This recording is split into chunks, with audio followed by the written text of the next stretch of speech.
Did we pray already? Yeah, we did. That's what happens when you get old. Sorry about that. Okay, we're ready to go. If you're with us here today and still awake, it's good to have you. And if you're tuning in from home, sorry we had some technical difficulties. We got things started here. We're going to go ahead and start. We are in the middle. I think this is class 12 of our Creation Evidences series, and this passage, I think, is a wonderful one, and we're actually going to read the entirety of Psalm 104 later in our class this morning. But this passage is, I think, wonderful. It says, "O Lord, how many are your works? In wisdom have you made them all. The earth is full of your creatures."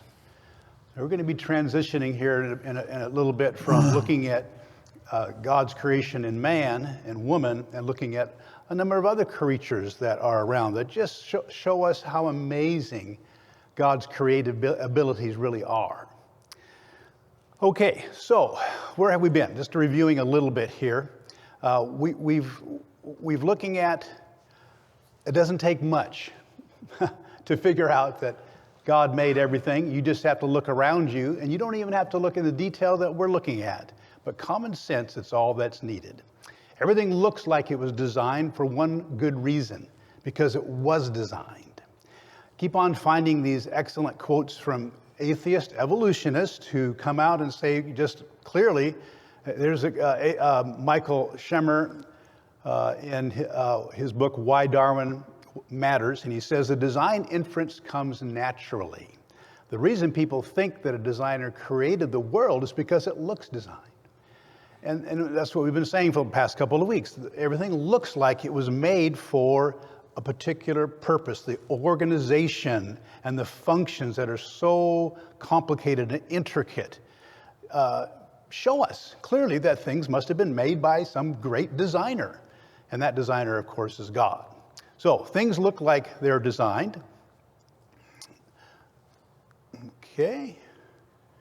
Here we go. Trying to get this to advance here.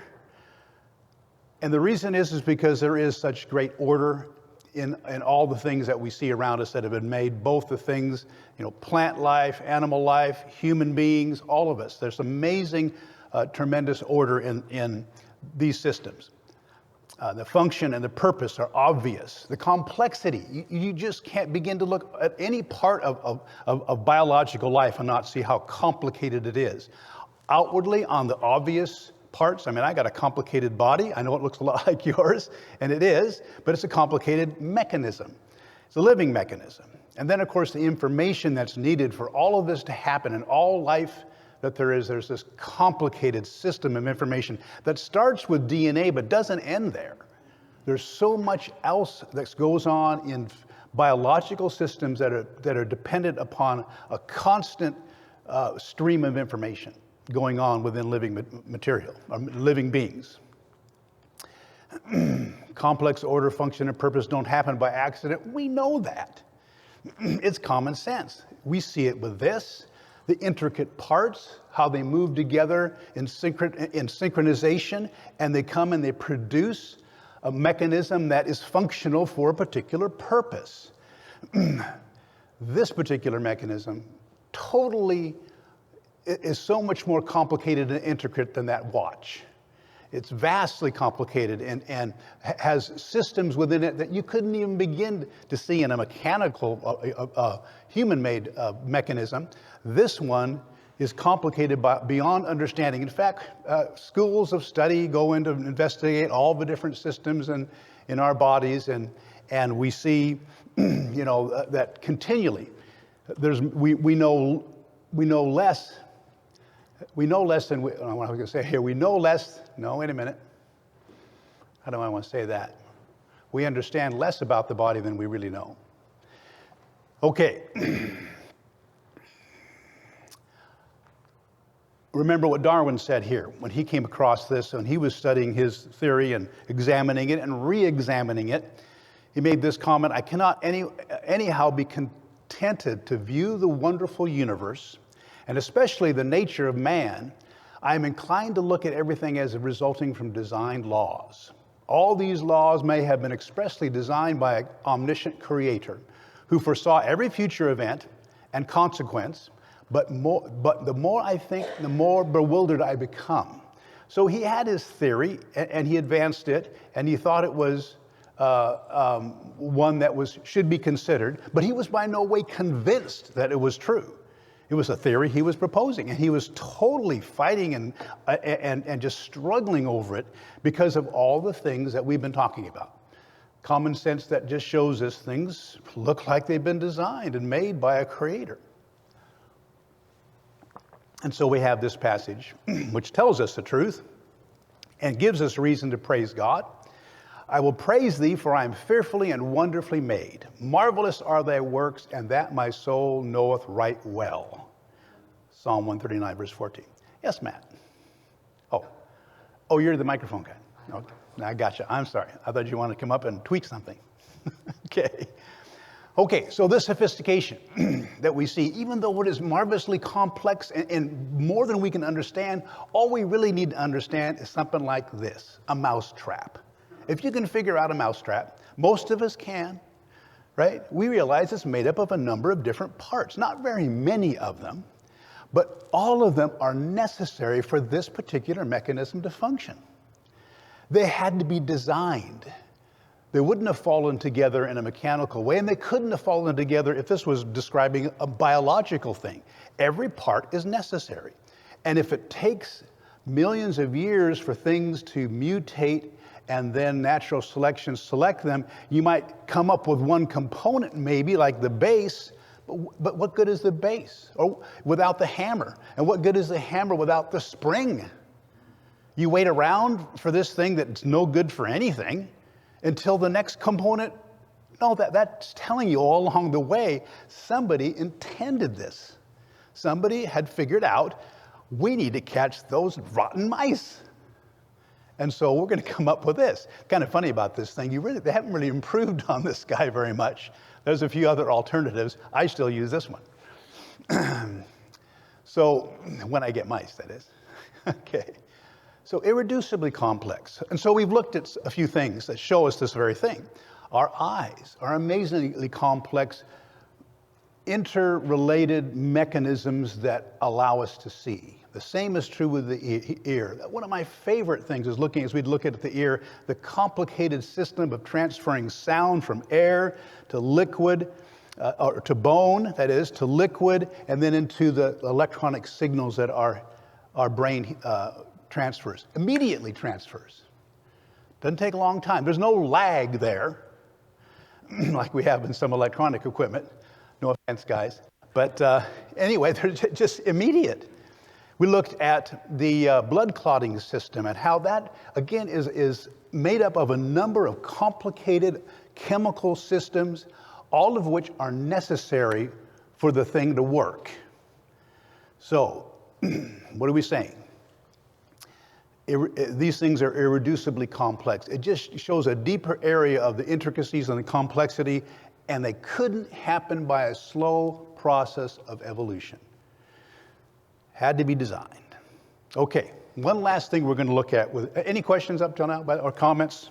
Just a quick review there. Yeah, Kurt. Yeah, Colossians 1:17 says he. Oh, sorry, Kurt. I'm sorry. We got a microphone coming. We're trying to record Go ahead.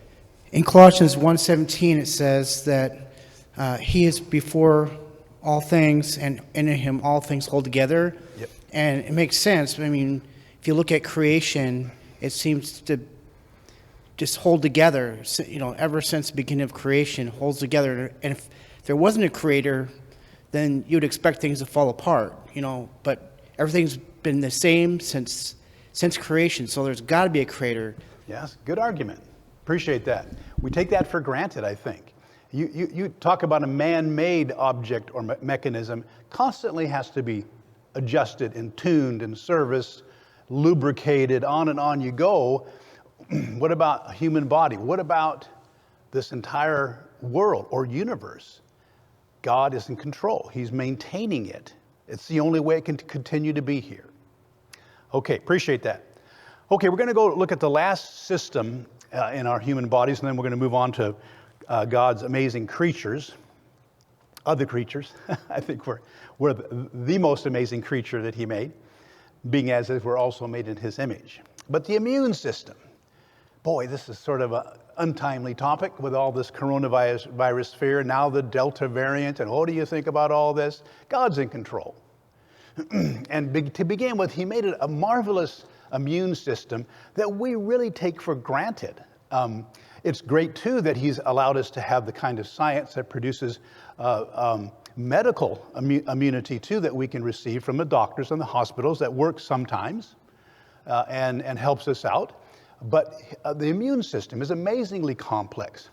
But here's the question to start with. What good are immune systems if they take millions of years to evolve? I mean, you got to think about that one before we even look at any of them.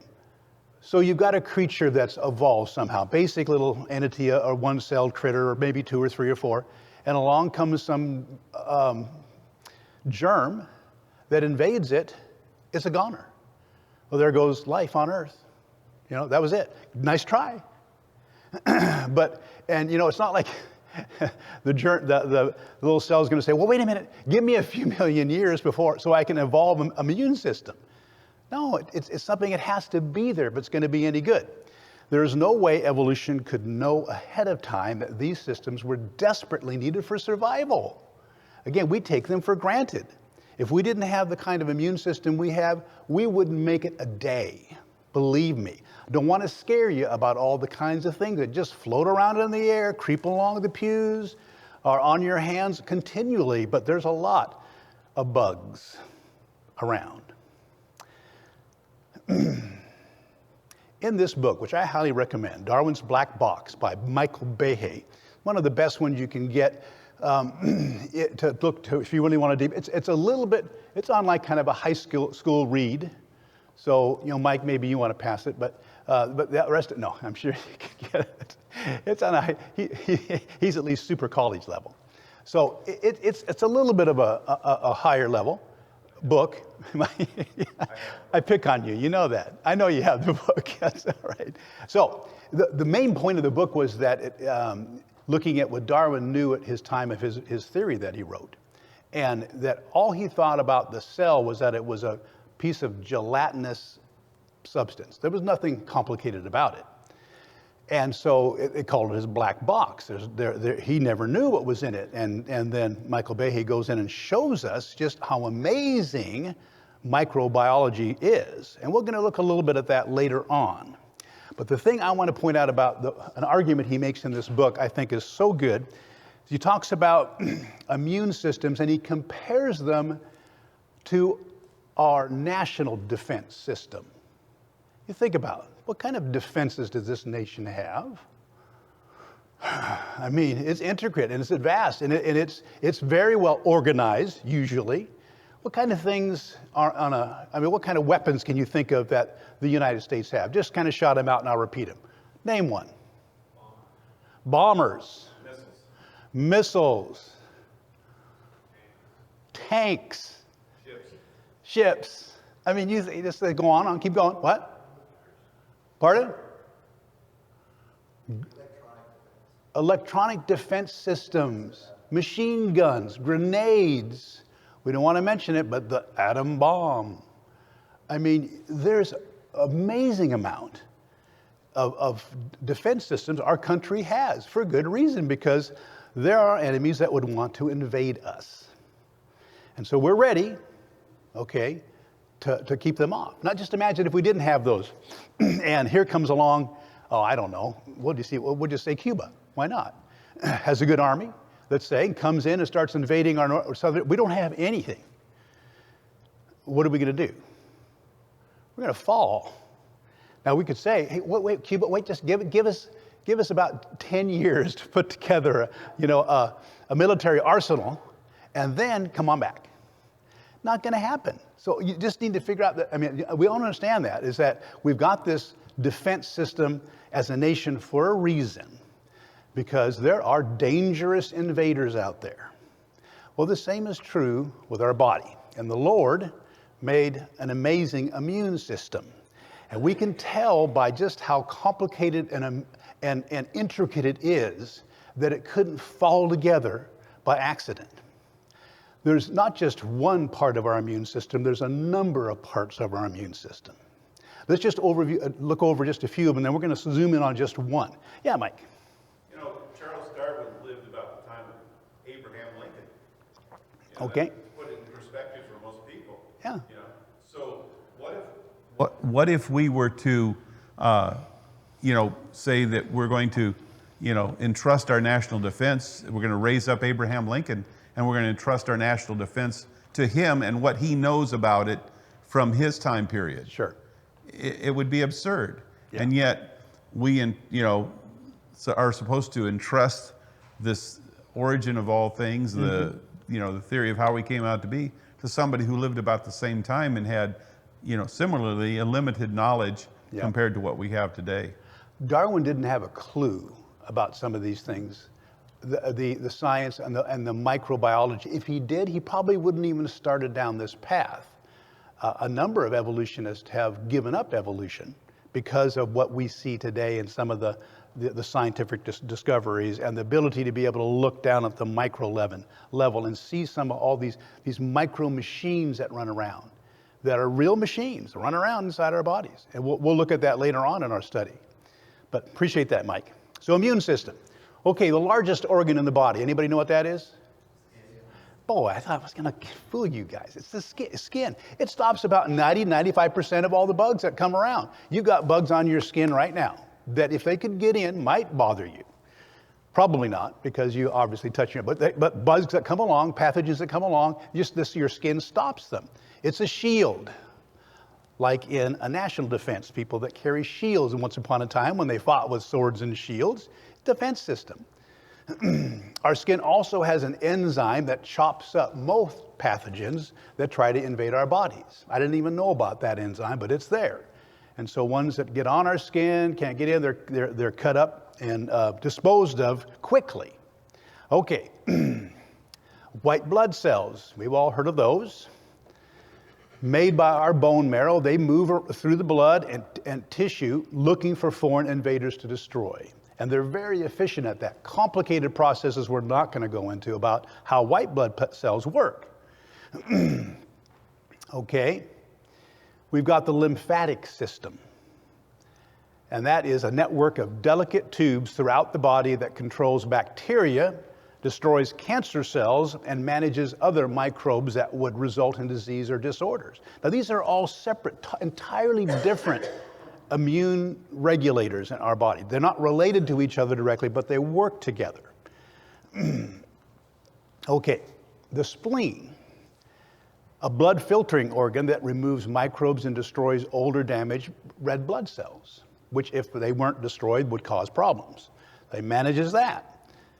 The spleen also makes disease-fighting components of the immune system, including antibodies and lymphocytes, which again, we're not gonna talk about right now, but it just lets you know how involved this is. Bone marrow.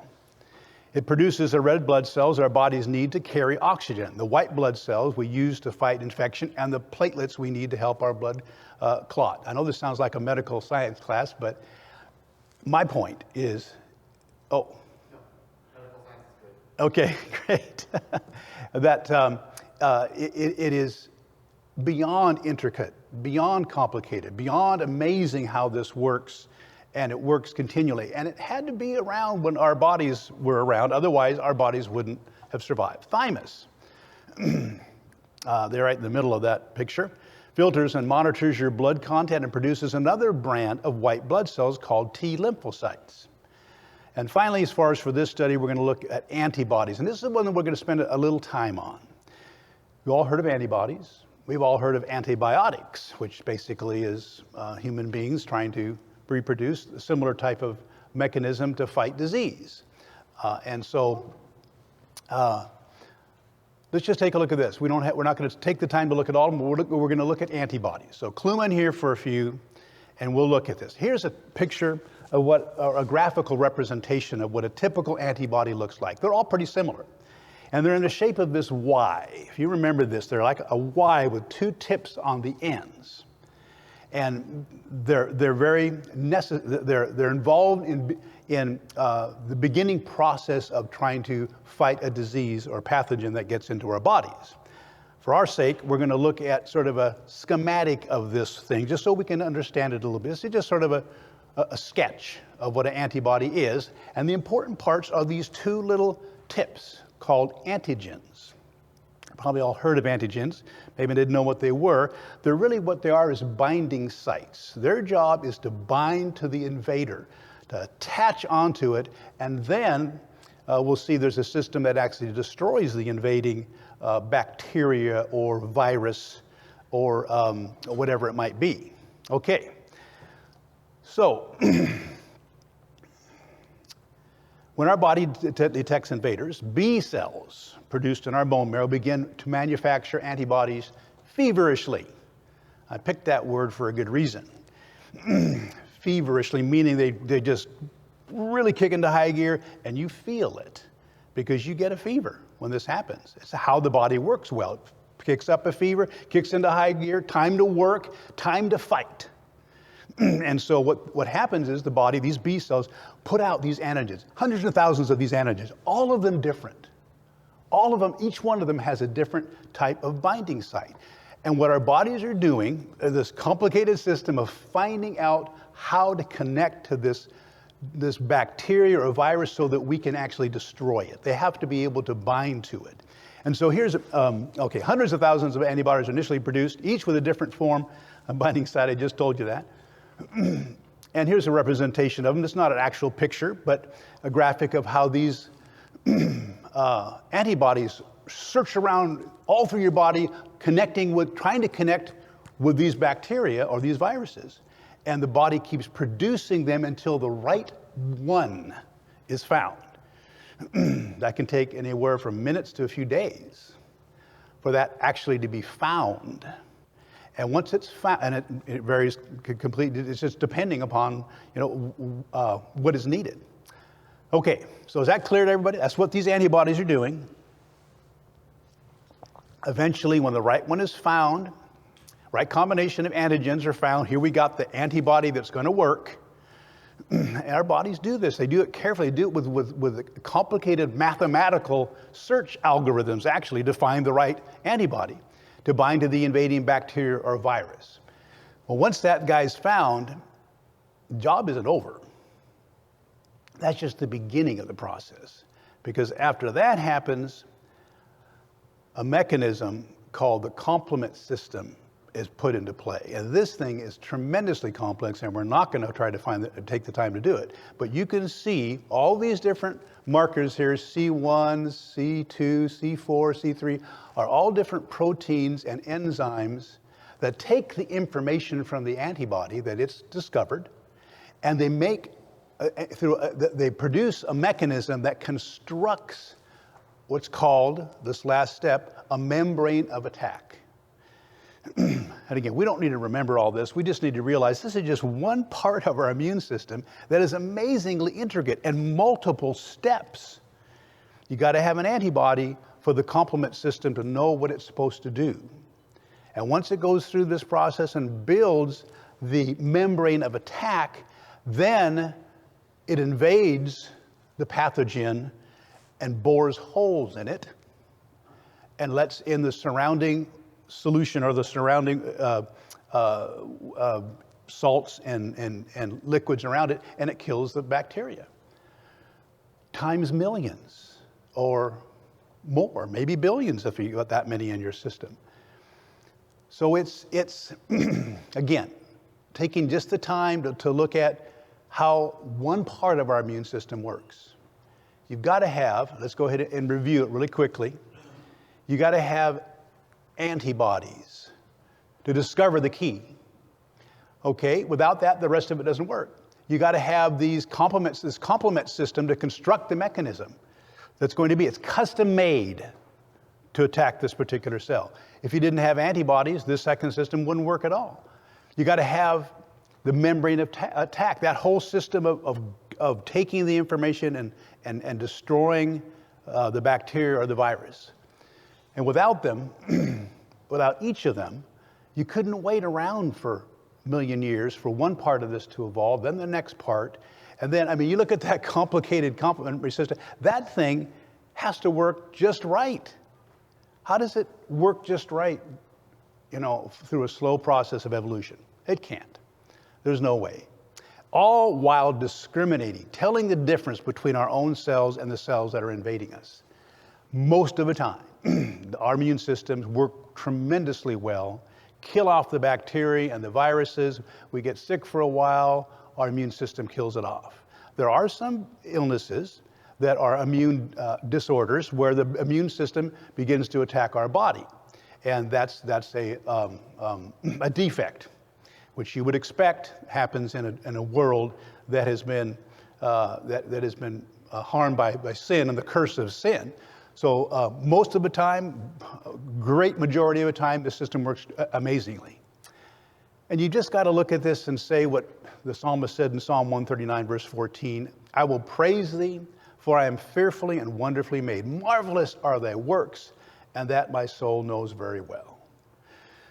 You could spend weeks and months looking at all the different kinds of systems that are in our body. We just looked at a few that I think are adequate for us to be able to figure out these things couldn't happen by accident, by a slow evolutionary process.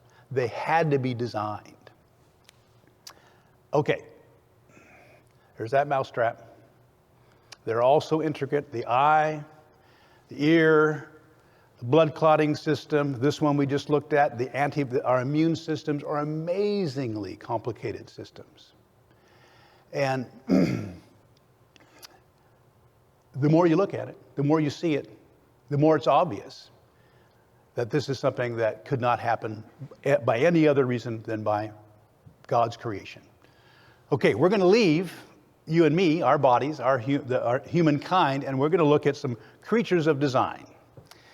And these are amazing. Again, they just reinforce that the different biological things that we see outside, all the different amazing forms of life that are out there are so amazingly complex.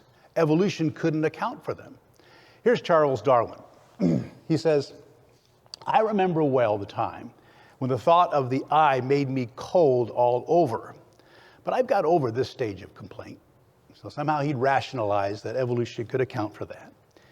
And now trifling particulars of structure often make me very uncomfortable. The sight of a feather in a peacock's tail, whenever I gaze at it, makes me sick.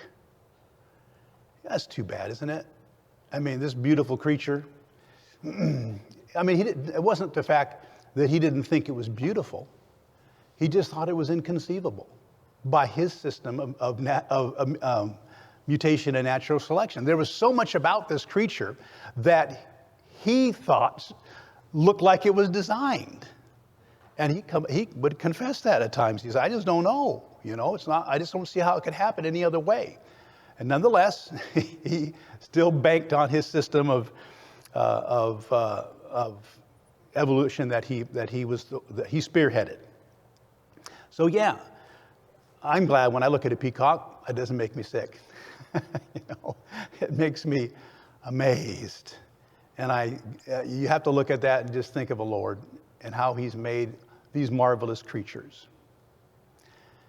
Our beginning verse here, we talked about, O Lord, how many are your works? In wisdom have you made them all. The earth is full of your creatures. I'd like to take the time to read through Psalm 104. And I was going to arrange 3 people to help me read. Don, could you read verses 1 through 12? If you could. Mike, would you read verses 13 through 24? I'm coming over. Andrew, could you read 25 through the rest of the chapter? And if you will, open your Bibles, and they're going to be a little different. I realize I didn't put it up on the board. Just simply, I want you to open your Bibles and look through this. This is one of the, I think. 104, right? Yes. What did I have? Yeah, Psalm 1. You said 124. Sorry, 104.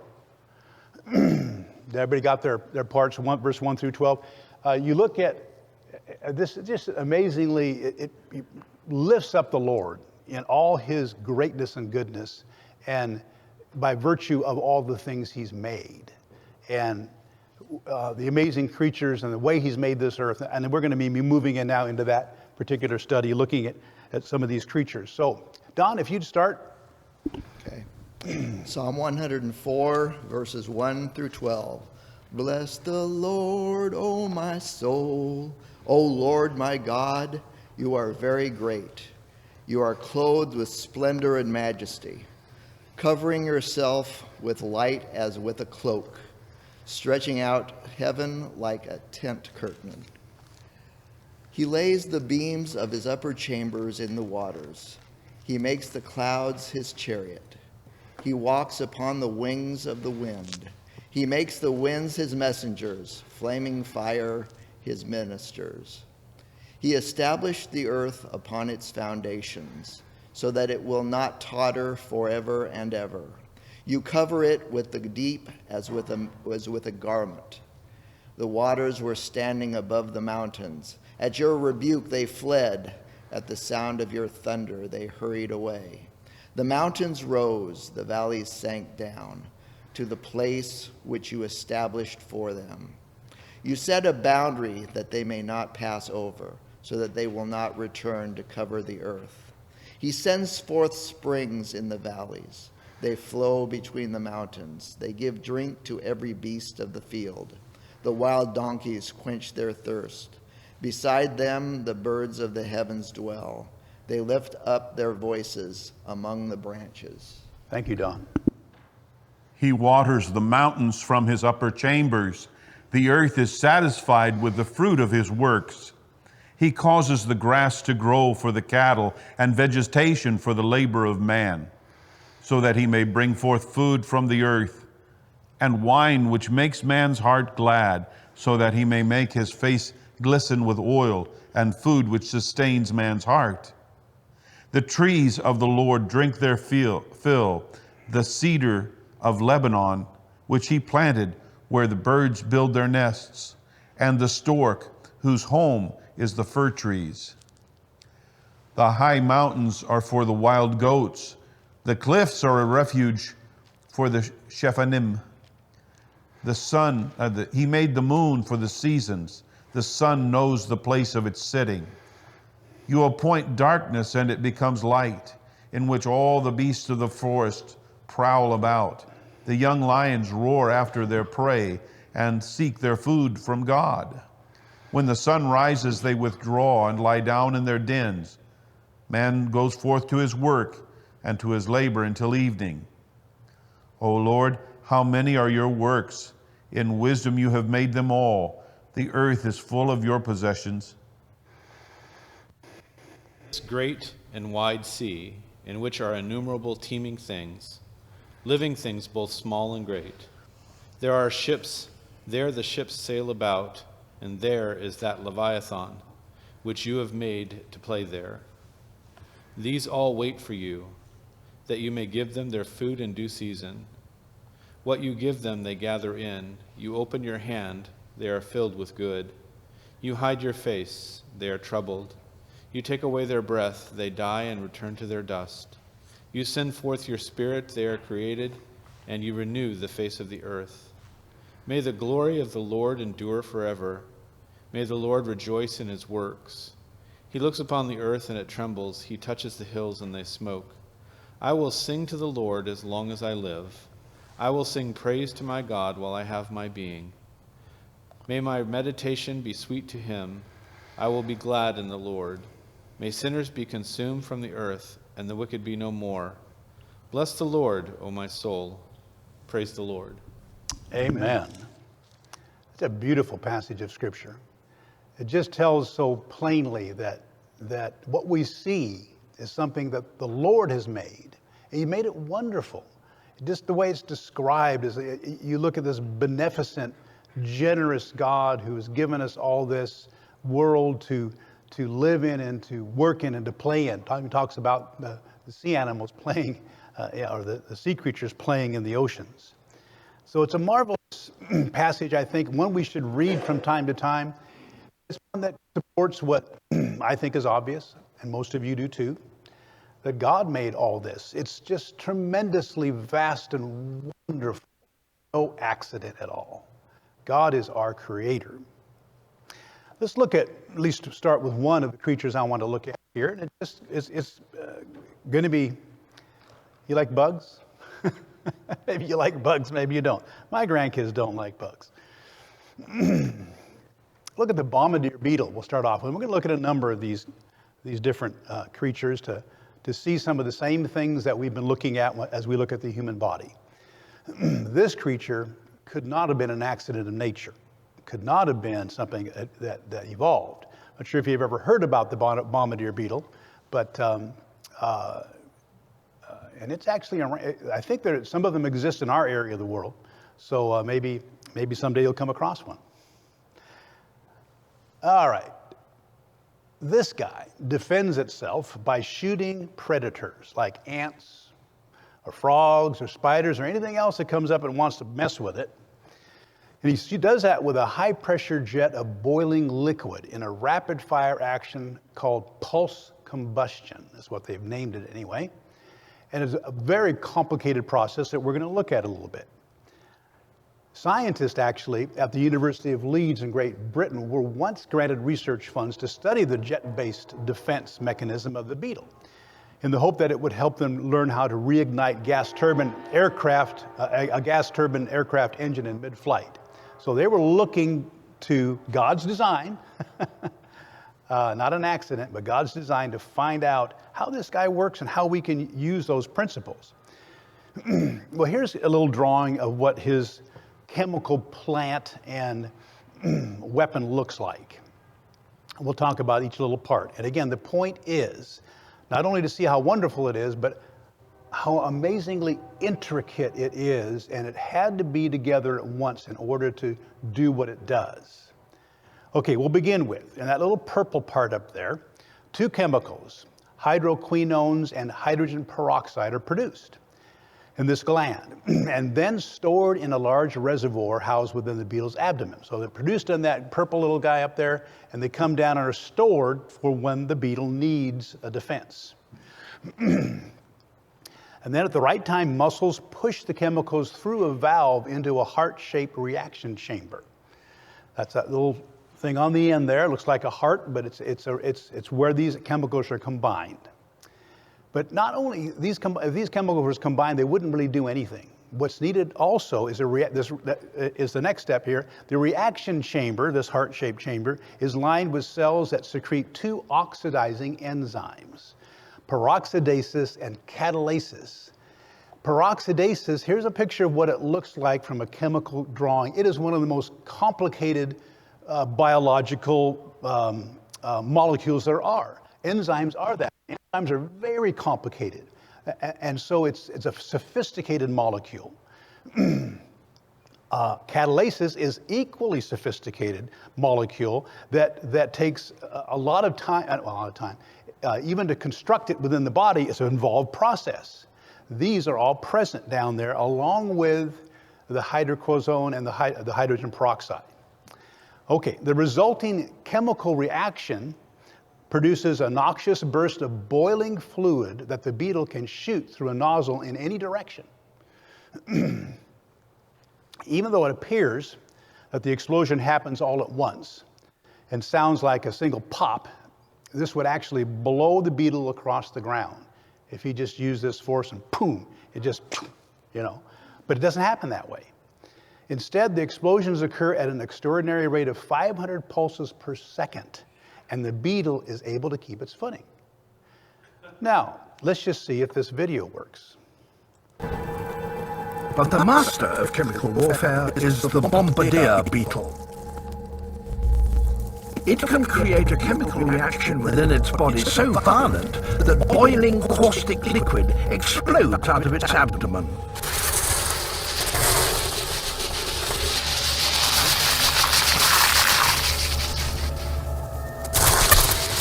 By pulsing the jet 500 times a second, it keeps its rear end just cool enough to prevent it being cooked.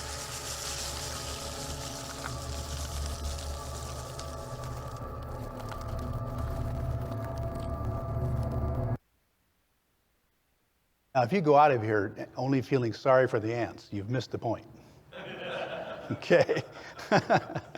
Those ants were fire ants, I think, and they're not nothing to mess with anyway, okay?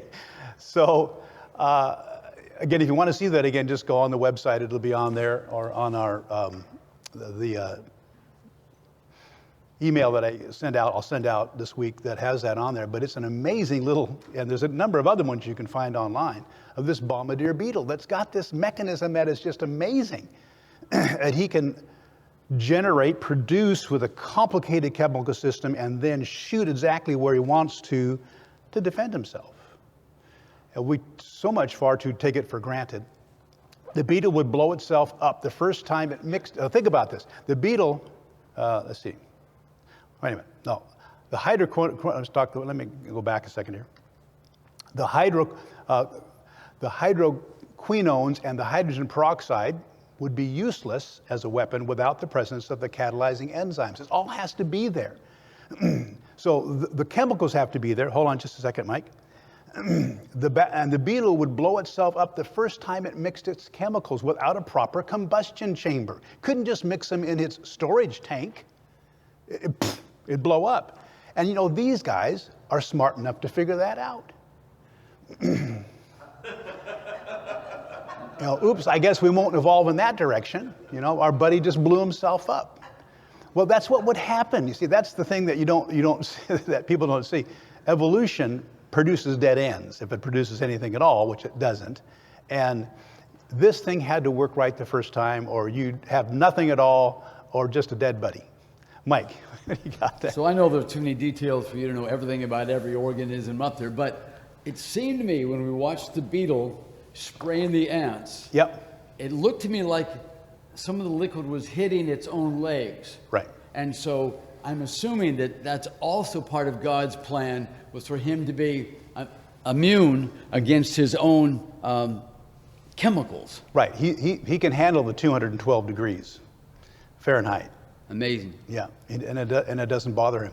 And I didn't have that in this, but that would be part of the thing. He'd have to be immune to that. It looks like I'm up against 10:20, so I've got to finish up. We might review this next time. Just one last point to make. Time magazine drafting the Bombardier Beetle. Its defense system is extraordinarily intricate, a cross between a tear gas and a Tommy gun. Extraordinarily intricate. It's like that, much greater than that mousetrap. All the parts had to be there if it was going to work as a defense system. And it's one of God's amazing creatures that he's made that show us his glory. Okay, thank you for your participation. We got to finish up with that. We got 10 minutes until we get back in here for our assembly.